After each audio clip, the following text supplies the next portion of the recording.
Fala concurseiro, fala concurseira, sejam bem-vindos à segunda aula do nosso curso Gabaritando o Estatuto. Nessa aula de hoje a gente vai trabalhar um pouquinho do artigo 5º do nosso Estatuto. Eu sempre costumo dizer que é um dos artigos mais importantes. Ele trata sobre os requisitos e condições para ingresso na Polícia Militar da Bahia. E a gente vai trabalhar ele a partir das questões que estão lá no nosso caderno de treino. Então abre lá de um lado o caderno de treino, abre lá do outro lado a Lei 7.990, Estatuto da Polícia Militar. Eu sempre digo aos senhores que é a fonte mais confiável para você verificar a lei, até por pegar ela a mais moderna, a mais atualizada, é o site Legisla Bahia. Não esquece disso aí não, é uma dica, Legisla Bahia, tá certo? Dá uma olhadinha lá e vou abrir aqui para a gente continuar os nossos estudos, beleza? Vamos lá. Abrir aqui. Excelente. Vamos lá. Artigo 5º, senhores. O artigo 5º, ele, como disse aos senhores, é o responsável por trabalhar os requisitos e as condições para o ingresso à Polícia Militar do Estado da Bahia. Por isso que na questão 7 do seu caderno de treino, a gente pergunta o seguinte: no artigo 5º, quais são as implicações para um candidato que não atenda os requisitos de estatura mínima exigida? A gente precisa, antes de mais nada, eu sempre começo esse conteúdo do artigo 5º pelo inciso 7º, por que pareça, porque é o inciso que você pode se confundir. É o inciso que ele é categórico ao afirmar a estatura mínima para homens e para mulheres. Anota aí, certo? Faz uma anotação aí agora para você não esquecer. Tatua na sua alma, no seu corpo, no coração, no cérebro, sobretudo, que requisito para ser policial militar do sexo masculino é 1,60 m para homens e 1,55 m para mulheres. Não esquece isso. Sua prova pode trazer invertido, né, uns 55 para homens, 60 para mulheres, que aí vai ser fácil de se acertar.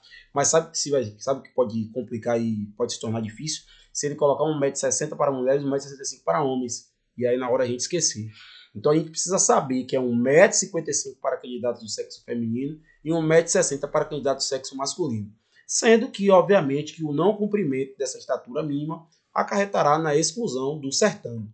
Vamos ler a questão 7 do seu caderno de treino? Ele pergunta o seguinte: o candidato que não tiver estatura mínima será automaticamente aprovado? Claro que não. Se não tem a estatura mínima, não cumpre os requisitos previstos na lei. O candidato terá que passar por treinamento adicional. Treinamento adicional, convenhamos, né? Se ele sequer entrou, que treinamento ele vai ter que passar? O candidato não será considerado aprovado. Bota um pontinho nela. Não será considerado aprovado, consequentemente reprovado, né? O candidato poderá fazer um pedido de isenção. Isenção de quê? Ele vai pedir a ficha para ir embora. O candidato será submetido a um teste de aptidão física. Não. Se ele não tem a estatura, sequer irá passar pelo TAF. Portanto, a alternativa C. Não esquece, não. Repete aí para mim qual é a estatura mínima para candidato do sexo masculino. 1,60 m. Para candidato do sexo feminino, 1,55 m. Questão 8. De acordo com o artigo 5º do Estatuto da Polícia Militar, quais são os requisitos de idade para se candidatar à Polícia Militar do Estado da Bahia? Questão bastante interessante também, porque existe uma tendência dos outros estados de se aumentar o limite etário, principalmente o limite etário final, de 30 para 35, mas aqui não. Aqui na forma do inciso 2º, prevalece a faixa etária, né, o limite etário de 18 anos no mínimo, 30 anos no máximo. Portanto, questão 8, alternativa C também, né? Porque a alternativa A fala de mínimo de 20, máximo de 40, não é o caso. Mínimo de 18, máximo de 35, também não é o caso. Mínimo de 18, máximo de 30 anos, tá vendo aqui na forma do inciso 2º. Mínimo de 17, máximo de 40 anos, não é o caso. Mínimo de 19 e máximo de 32 também não, portanto, alternativa C. Essas duas informações, a altura e a idade, tem que estar ali na massa do sangue, né? Você que vai fazer o concurso de sargento aí agora tem que estar ciente disso aí. Porque se sua prova perguntar, você vai, a branca nuvem vai passar. São questões fáceis, sim, pessoal. Fáceis, mas que por desatenção você pode vir errar. Por isso que é interessante que você esteja com essas informações frescas na sua memória. De acordo com o artigo 5º, questão 9, quais são os critérios para comprovar a idoneidade moral dos candidatos? É o que eu falo sempre, já tive a oportunidade até de dizer isso no nosso webinário, você que presenciou o segundo dia do webinário. Às vezes a legislação ela peca por excesso de preciosismo, algo que eu critico, porque a lei tem que ser palatável, tem que ser de fácil entendimento pelo cidadão médio. E utiliza expressões pouco conhecidas. Aqui a lei também utiliza essa expressão, idoneidade moral. Mas em miúdos, o que é idoneidade moral? Idoneidade moral nada mais é do que a regularidade na conduta, na boa-fé, é um sujeito altivo, um sujeito que respeita a moral, os bons costumes, e essa regularidade moral dele será comprovada, como diz aqui o inciso 5º, por folha corrida militar e judicial, sendo que essas minúcias, a análise mais detalhada dessa comprovação, a lei mais uma vez delega ao edital. Aqui, notadamente aqui, a gente está falando, né, das certidões judiciais, excelências criminais, aquela coisa que o edital cobra para o recém-ingresso na Polícia Militar. E é justamente esse conjunto de folhas corridas policiais e judiciais que fará com que seja comprovada a idoneidade moral. Então, a idoneidade moral nada mais é do que a boa-fé, que é o sujeito de direito, né? Como a gente costuma dizer, um cidadão médio de direito, que não tem nada que desabone a sua conduta. Então, de acordo com o artigo 5º aqui, o que pergunta a questão 9, qual é a forma de se comprovar essa idoneidade moral? Entrevista com familiares, entrevista faz até parte de uma das etapas do certame, mas não é ela apta a comprovar essa idoneidade moral. Exame de polígrafo, não é o caso. Exame de polígrafo está lá no psicoteste. Folha corrida policial, militar e judicial. A gente viu isso aí. Exame de drogas, existe o psicoteste, mas ele não é, conforme a lei diz, a forma apta a comprovar essa regularidade, essa idoneidade moral. Histórico escolar, existe também no exame de documentação, mas não é ele. Portanto, a alternativa C, o gabarito, folha corrida policial, militar e judicial. Quero mais uma vez chamar a atenção que essa previsão das minúcias, os detalhes dessa comprovação, a lei delega ao edital. É o edital que vai ter esse condão. A lei não diz pra gente quais são as certidões, se é da Justiça Federal, se é da Justiça Estadual, nada disso. A lei delega ao edital essa competência, beleza? Questão 10, senhores. Qual é o objetivo de exigir que os candidatos possuam carteira nacional de habilitação válida, categoria B? Certo? Deixa eu arrastar isso aqui. Eita, deixa eu ver aqui.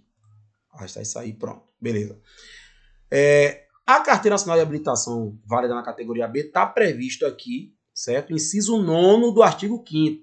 Inciso 9 do artigo 5º. Diz que é requisito e condição você que é pretenso o ingresso na Polícia Militar da Bahia, você que quer entrar na Polícia Militar da Bahia, ter carteira nacional de habilitação válida na categoria B. Qual é o objetivo disso? Obviamente, né, como diz aqui, alternativa A, para garantir que possam dirigir veículos da Polícia Militar. Né? Alternativa B, para garantir experiência de direção dos candidatos, não é o caso, até porque o cara pode ser novo habilitado, né, habilitação nova, inclusive até a permissão para dirigir, pode, a PPD. Para verificar a renda dos candidatos, não. Para determinar a idade dos candidatos, também não. Idade você tem exame de documentação. Para avaliar a aptidão física a gente já viu que são os testes, né? Teste físico. Portanto, a alternativa A é o nosso gabarito, certo? Vou pegar aqui para grifar aqui, alternativa A, para que possam dirigir os veículos da Polícia Militar. Quero chamar a atenção ainda do artigo 5º, para finalizar nossa aula de hoje, dos outros incisos. Observe, inciso 1º, ser brasileiro nato ou naturalizado. Portanto, estrangeiro não pode ser policial militar. Preste atenção nisso aí. Está em dia com o serviço militar obrigatório. O serviço militar obrigatório a gente sabe que tem a previsão na Constituição Federal, atribuído ao efetivo masculino. Né? Existe uma lei que disciplina isso, e você ser reservista, ou se você não é reservista, você comprovar que estava servindo, está tudo ok, é requisito e condições. Vai anotando isso aí. Ser eleitor e achar-se em gozo dos seus direitos políticos, também. Você precisa adimplir as condições de elegibilidade, elegibilidade prevista lá na Constituição Federal, disciplina de direito constitucional. Mas não só, você precisa estar em gozo dos seus direitos políticos. A gente sabe que existem situações onde seus direitos políticos podem ser suspensos. Então, se sua prova trouxer uma historinha lá da lei de propriedade administrativa, dizendo que o sujeito está com direitos políticos suspensos, você sabe que ele não pode se tornar policial militar. Aptidão física e mental, comprovada por exames médicos, teste físico e exame psicológico, a gente viu isso aqui, certo? É o famoso TAF, o psicoteste. E o inciso 8º, que é um dos mais importantes, que é possuir a escolaridade e a formação profissional exigida ao acompanhamento do curso de formação a que se candidata, na forma prevista em edital. Presta atenção aqui, dica de ouro para finalizar nossa aula. A lei não traz ensino médio, apesar de ser a regra hoje, né? CFO, curso de sargento, e CFSD, o ensino médio é a regra, mas a lei não traz. Ela fala que o requisito de escolaridade será disciplinado pelo edital. Ela delega ao edital essa competência para dizer qual é a escolaridade mínima para que o candidato se proponha ao curso que está prestando o concurso. Beleza? Pessoal, uma boa aula, bons estudos. Qualquer coisa, estamos à disposição. Até a próxima aula. Vamos lá, que a gente vai gabaritar estatuto, eu não tenho dúvida nenhuma. E eu teria a felicidade de fazer parte desse processo seu, da sua aprovação. Um abraço.